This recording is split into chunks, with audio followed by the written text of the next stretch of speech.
Trump భారతదేశం మీదన టారిఫ్లు మోత మోగిస్తే భారత్ని భయపెట్టేటటువంటి వాళ్ళు మన దేశంలో ఉంటే అమెరికాలో ఉన్నటువంటి వాళ్ళు ట్రంప్నే భయపెడుతున్నారు. ట్రంప్కే చెప్తున్నారు, అరే పిచ్చోడా, 5,000 సంవత్సరాల చరిత్ర ఉన్నటువంటి దేశం అది.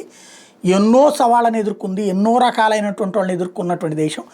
ఎక్కడో ఎందుకు బ్రిటిష్ వాళ్ళు పరిపాలించారు ఆ దేశాన్ని 200 సంవత్సరాల పాటు.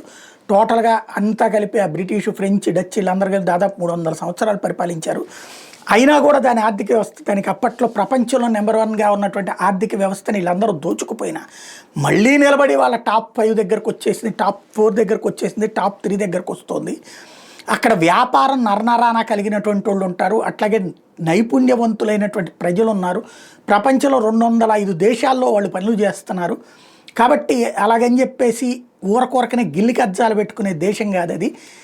దాంతో జాగ్రత్తగా డీల్ చేయాలి, కానీ ఇదేం పద్ధతి, మొరట పద్ధతి అన్నటువంటిది అక్కడ వాళ్ళే చెప్తున్నటువంటి అంశం.